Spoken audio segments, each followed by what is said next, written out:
আজকে আমি আমার জীবনে কিছু দুঃখের কথা আপনাদেরকে শেয়ার করব। আমি খুব ছোটবেলায় আমার বাবাকে হারিয়েছি। প্রায় আজকে 25 বছর হবে আমার বাবা এই পৃথিবী ছেড়ে চলে গেছেন।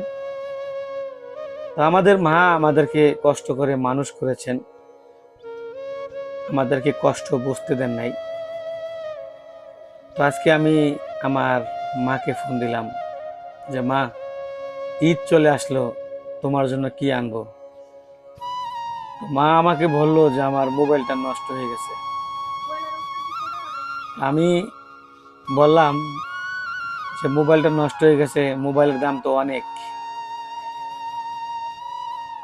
এই কথাটা বলার উদ্দেশ্য এটাই যে পুরুষ মানুষের জীবনে অনেক কিছু থাকে, পুরুষ মানুষ কখনো কাউকে বলতে পারে না। তো আমার চারকিটা চলে গেছে, প্রায় আজকে 10 দিন হয়ে যাবে। তো চারকি নিয়ে কখনো টেনশন করিনি, চারকি ইনশাল্লাহ হবে, রিজিকের মালিক আল্লাহ। তো মাকে বললাম মা তোমার জন্য কি আনবো। তো মা শুধু এটুকুই বললো যে আমার মোবাইলটা নষ্ট হয়ে গেছে। সে মোবাইলে তুমি কি করবা? কয় তোদেরকে ভিডিও কলে দেখি না, ভিডিও কলে দেখলে আমার ভালো লাগে। তোরা ঢাকা থাকস, আমি দেশে থাকি, তুই তোদেরকে একটু ভিডিও কলে দেখি, আমার একটু ভালো লাগে। তো মার মনটা অনেক খারাপ, দেখলাম যে আসলে মনটা অনেক খারাপ। চিন্তা করলাম যে মায়ের মন খারাপ। তা আমি মার্কেটে গেলাম, আজকে মার্কেটে গিয়ে মোবাইল দেখলাম। তো অল্প বাজারের ভিতরে একটা মোবাইল কিনলাম, টেকনো। 12,000 টাকা চাইছিল। তো আমার পরিচিত দোকান,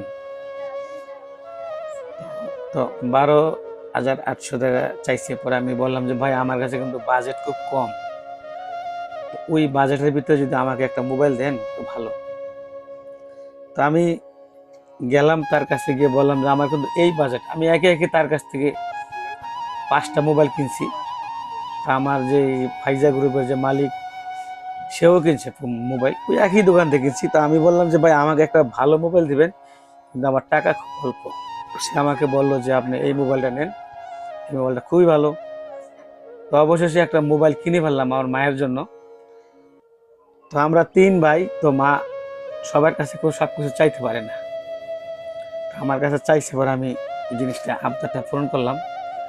তো এটা কেনার পরে যখন ফোন দিলাম তখন আমাকে বললো তুই কখন আসবি। আমি বললো যে আমি কালকে চলে আসবো। তো মোবাইলটার জন্য মায় অপেক্ষা আছেন। তো মোবাইলটা নিয়ে যাবো ইনশাল্লাহ। তার পরবর্তী ভিডিও আমি আপনাদেরকে দেখাবো যে মায়ের ইমোশনটা কি। বাড়িতে যাব, তারপরে আপনাদেরকে দেখাবো যে কতটুকু খুশি হয়, দেখাবো আপনাদেরকে।